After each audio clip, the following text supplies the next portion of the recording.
Well, as Maimane walks through the storm, he won't be going it alone. The DA's chief whip in Parliament has come out guns blazing in defense of his leader, condemning what he calls, and I quote, the disgusting, naked opportunism displayed by the Institute for Race Relations. Well, John Steenhuisen joins me now from our Cape Town studios. Mr. Steenhuisen, good evening. Thank you very much for your time. I just want you to perhaps first take a listen to what yesterday we had Helen Pretorius here on the program talking about why he penned the piece he wrote and what he thinks of Mmusi Maimane. Just take a listen. Remember, this was the leader who saw tremendous success in the 2016 municipal elections. He was a winner. He was someone who could take this party from strength to strength.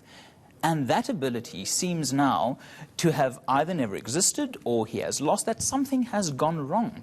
And the party, we can all see it, is leaderless at this point. And I personally have no dislike of Mr. Maimane. He's taller than I expected the first time I met him, and he is, I think, a genuinely honest and decent man. But honesty and decency isn't, you know, they might be necessary for being a political leader, but they are not in and of themselves enough. The Democratic Alliance is leaderless at this point, Helen Pretorius says. John Steenhuisen. Well, I mean, coming from a lightweight political analyst and a failed wannabe politician, this is hardly surprising. Mr. Pretorius has since that interview contradicted himself twice. This afternoon on a radio program, he was talking about a scandal-ridden person. This is not the same Mr. Maimane he was talking about to you in that clip. And this is precisely the leapfrogging and skipping that we've seen by people like Mr. Pretorius, who are running a fantasy league in their minds about a race in the DA that frankly doesn't exist. You know, this leadership contest exists only in these fantasy leagues of the likes of Mr. Pretorius, who was never able to succeed in politics and now finds it better to comment on politicians and actually get out there and contest in the political arena. Are you saying that there is no contestation at all within the DA? There's no contestation at all, Vuyo, because there is no Congress. The Democratic Alliance is a rule of law-based organization, and we follow procedures and processes. We elect our leaders at congresses, where duly elected delegates get together and decide on who should lead the party. We certainly don't elect our leaders by listening to organizations like the IRR that cannot make up their mind whether they are a non-profit organization or a political party, who continuously are trying to pick winners and losers in the DA and tag it onto some tacky fundraising initiatives, as we've seen over the course of the last 24 hours. We elect our leaders at congresses, and those in the IRR, like Mr. Pretorius, who want to influence who the leader of the party is, are more than welcome to join any branch of the DA, get themselves elected as a delegate and come to Congress. But they're certainly not going to be electing leaders of the DA through ill-conceived penned pieces, as we've seen in the last 24 hours. But people don't wait till the actual Congress to try and influence one another. Of course not, Vuyo, and that is a process that happens in political parties across the spectrum in South Africa, but also political parties across the world. People are positioning all the time. That is the nature of politics. It's the nature of how parties work. But the truth of the matter is, Mr. Maimane is the elected leader of the Democratic Alliance, and until a Congress of the Democratic Alliance decides otherwise, he remains the leader. No matter what the fantasies of Mr. Pretorius and the IRR are, that is the fact. And yes, you've heard about factions. There's not a single political party in the world, except perhaps in North Korea or China, where factions don't exist. It is a natural fact when you bring people with different opinions and different views together in a political party, of course, you're going to have different approaches, different opinions. But that's not unique to the DA. It's not unique to any political party in South Africa. And so you've heard Mr. Maimane today speaking very openly about those. And these are a fact of politics. You have factions within parties. You have groupings of people who perhaps have different ideas. But they must test those ideas at a Congress, or test those ideas in the structures of the party, the Federal Council and the Federal Executive. Prosecuting them in opinion pieces, frankly juvenile opinion pieces, like we saw Mr. Pretorius pen, is frankly irrelevant and has no force and effect. Well, I mean, you may call them juvenile pieces and call, I mean, his views fantasies, and even call the IRR's focus on your party an obsessive preoccupation.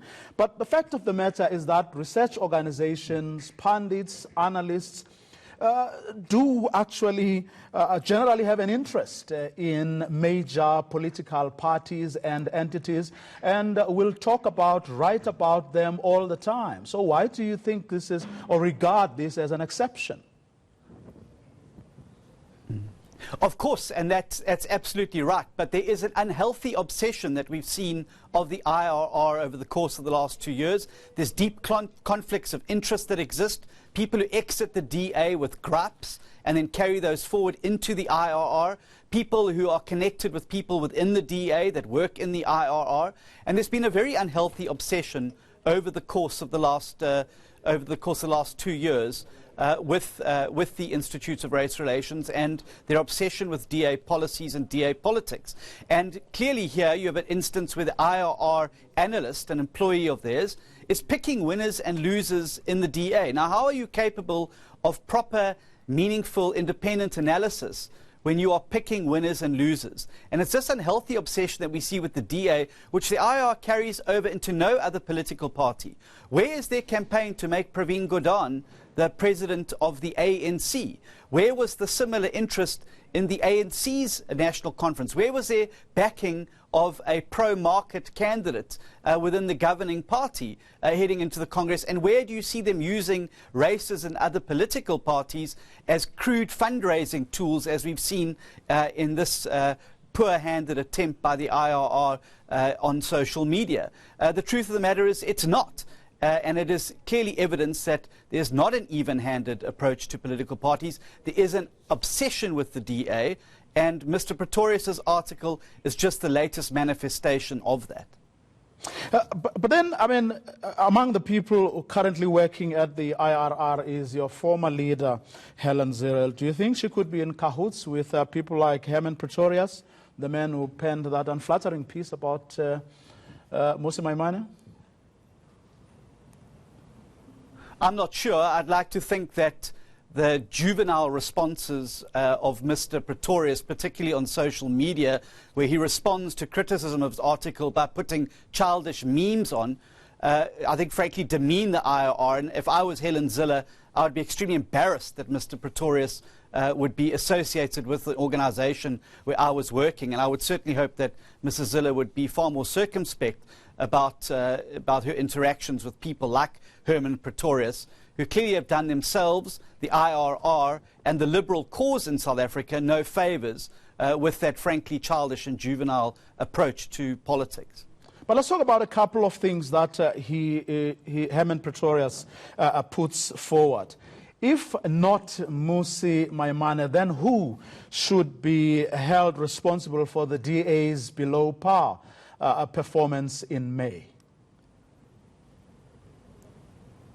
Well, of course, the leader has to take responsibility, Vuyo, and I think Mmusi has done that. He was very clear after the election that the election result was not the one he wanted. It was disappointing. I am disappointed in the election result, but what we have to do is to introspect, listen to the message that the voters have sent us, and adjust our approach accordingly. And we've done precisely that. At the end of this month, we'll conclude a 6-month review period headed by an independent review panel within the party, looking at the election campaign, looking at what the DA has to do, and taking on board the message that the voters of South Africa have sent to us. We need to be far more clear and unambiguous about what we stand for, what we're about, and what we're trying to achieve in South Africa. The two parties that did the best in this last election were not centre parties. They were parties on the left and right fringe. And I think both those parties were far better at articulating unambiguously what they were and what they were about. There's lessons for that in the DA. There's lessons internationally to look at how parties like the Liberal Democrats have had a resurgence by redefining who they are and what they're about. And that's precisely what this review process is going to achieve in the DA. We're listening to voters. We're listening to the concerns. We're a political party made up of human beings. We're not automatons. We're not perfect. We make mistakes. But I think it's how you deal with those mistakes and those setbacks when they arise that defines your future. Elections ebb and flow. It's not the end of the world to not do so well in an election. There are elections every 5 years. There's a local government election in 2021. And provided you heed the lessons of those elections and you adjust your strategies accordingly and you listen to the message that the people are sending you, I think you're able to moderate and put yourself back onto the winning track. And I've no doubt that we will be able to achieve that by 2021. Are you any clearer than the rest of us on two other important issues that are raised in the piece? And that is the Claremont House that Mmusi Maimane and his family have been occupying, who it belongs to and what the terms of his stay there are. And are you also any clearer around the Marcus Jooste car that he had been driving? Yes, there's an investigation currently underway into that. Looking at Mr. Maimane's declaration form, the House was declared in both forms as should have been done by law. If it was a rental agreement, there was no requirement for it to be declared because rental properties are not required to be declared. If it was in any other form, it's in that form already. So there's been full compliance with the requirements of the law. In terms of the car, what the party's busy looking at now is what the timeline was. Obviously, the car was returned after it became apparent that Steinhoff were a problem. The car was gifted to the Democratic Alliance, not to Mr. Maimane, far in advance of the scandal breaking. But what we're looking at now is the timeline that was followed when the car was returned and the circumstances upon its returning. But it certainly was returned, and no further donations or this type of arrangements have been entered into with Steinhoff since that.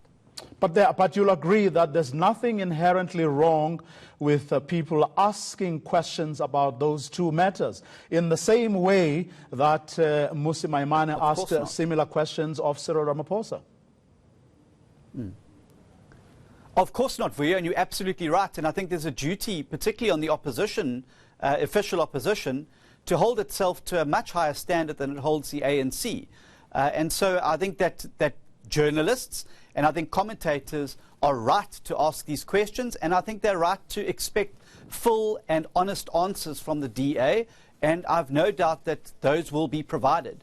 But what is dishonest is organizations like the IRR masquerading as NPOs, but entering the political space to pick winners and losers in the DA and using this type of opportunity to drive a very narrow partisan political agenda inside a political party.